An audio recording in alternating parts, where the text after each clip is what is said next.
Okay, I don't know how much you know about bread dough making, but after it's finished rising after the first time, it should go all the way up to the bowl top. I don't know why you do this, but you punch it to get the air out. Well, I guess I just said the reason. You get the air out. Ooh. I maybe didn't get enough flour in here.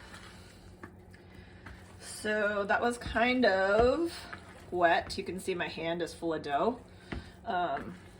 The more flour you get in bread dough, the more dry it will taste, no matter how perfectly you bake the actual end product. So I try not to get too much flour in when I'm mixing it the first time.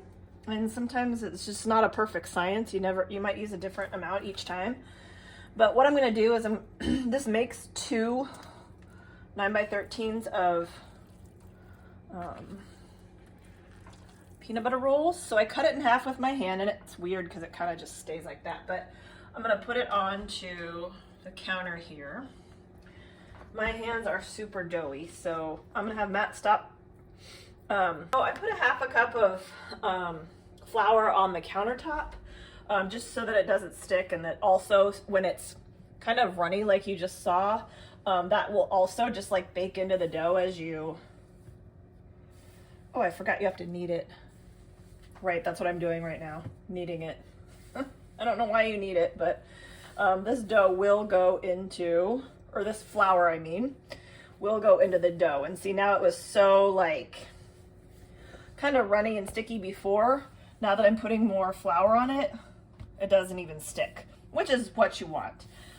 So that's why I leave after, like, I try to add as little flour as I can before it has to rise the first time, because you will add more as you're doing this next step to flatten it out and put the butter and the cinnamon sugar on it. So I'm just trying to get it, without making holes in it, I'm trying to get it the shape of the jelly roll pan as much as I can. So I'm just kind of pushing it out. So if there's one thing I've learned about making these and screwing it up over a number of times, is you want a lot of butter. Because that just, I don't know, I've read online by people who make cinnamon rolls that a lot of butter is good. When you see cinnamon rolls, like, I don't know if you've eaten at Grandma Ruth's in Branson when you've been at the Molene's house, but like when the center is really gooey out of a cinnamon roll, it's probably because there's lots of butter in the middle. So I am going to show you half of it, and I'm not going to waste video time doing this whole thing, but I just wanted to show you that. And then also a lot of sugar. This is cinnamon sugar. I buy it pre-mixed because I don't know what Grandma's proportions were. But you want this to be dark brown. So these places where it's light brown, you'll hardly taste the cinnamon if it's light brown. So that's another thing I've learned over time. So you can see now that I've finished the whole part, this is kind of dark brown.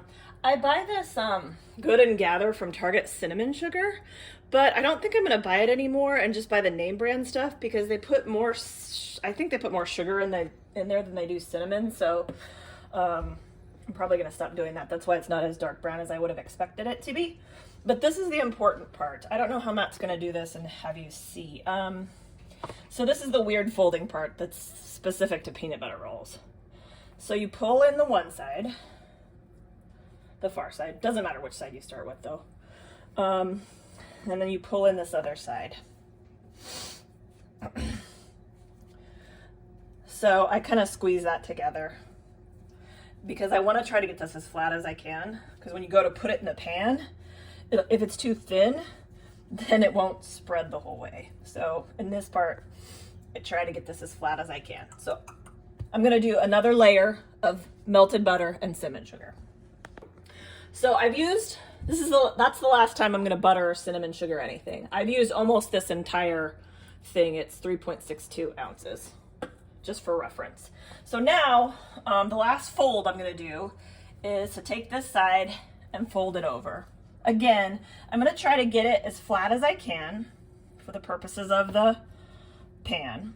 And Matt's, I sprayed the pan just with cooking spray so that when it bakes, you can actually get it out of there. But I'm getting it as flat as I can.